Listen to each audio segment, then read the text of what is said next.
Want so 'n hoëpriester was vir ons gepas, een wat heilig, onskuldig, onbesmet, afgeskeie van die sondaars is, en wat hoër as die hemel geword het, wat nie elke dag nodig het, soos die hoëpriesters van die ou verbond, om eers vir sy eie sonde te offer, en dan vir die van die volk nie. Want dit het hy net eenmaal gedoen, toe hy homself geoffer het. Is dit nie fantasties nie? Die hoëpriester het die offer ook geword. Want die wet stel as hoëpriesters aan mense met swakhede, maar die woord van die eedswering, wat na die wet gekom het, stel die seun aan, wat vir ewig volmaak is. Nou as ons hierdie gedeelte lees, dan is dit so oop en bloot. En as jy dit eers gesien het, en het geloof in jou geword het, sal niemand dit weer by jou kan roof nie, want jy het gesien wat dit is. En mense wat onder die wet wil wees, kom en speel op jou gewete, deur vir jou te sê, maar jy breek die wet. Hier staan, jy moet dit en dit doen, en jy mag nie dit en dit nie. Hoekom doen jy dit? Hoekom hou jy nie by die woord van God nie? Maar dis misleiding. Want is 'n wet wat hoort by die orde van Aaron. Watter deel van die wet? Elke jota en titeltjie van die wet van Moses hoort by die orde van Aaron. Watter deel van dit moet ek nou nog hou? 0. En dan die belaglike vraag, wat die eerste wetsonderhouer vir jou sal vra is, so mag ek dan nou maar doodslaan? Nee, jy mag nie. Want die nuwe priesterorde het sy eie wet wat jou verbied om dood te slaan. Maar hy gaan baie verder. Hy sê jy mag nie doodslaan. Maar jy mag nie eers vir jou broer kwaad wees sonder 'n rede. Het die wet van Moses dit gesê? Nee, hy het dit nie gesê.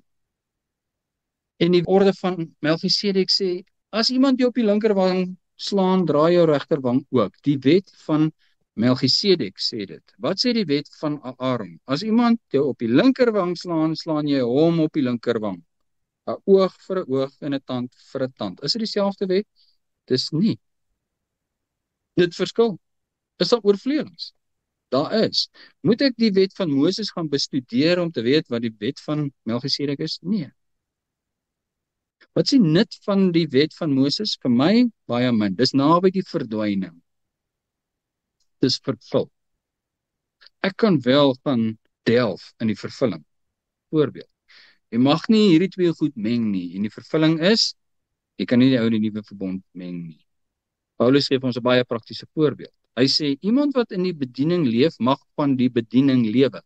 Want die wet het gesê, jy mag nie 'n os wat dors, mylband nie. Jy moet hom los, hy mag van dit vreet wat hy besig is om te oes.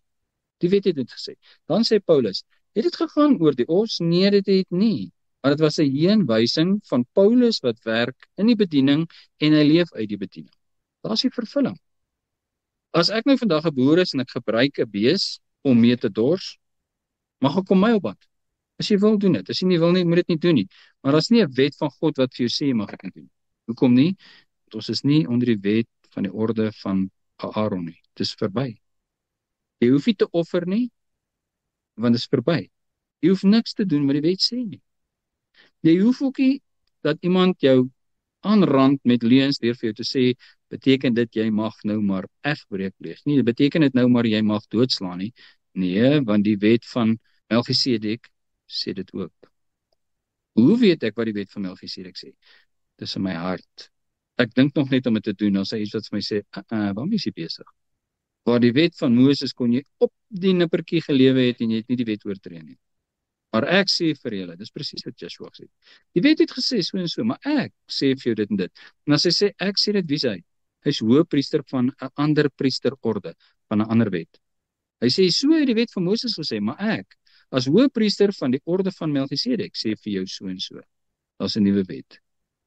Maar ek kan nie daai wet gaan neerskryf nie. Hy is in my hart.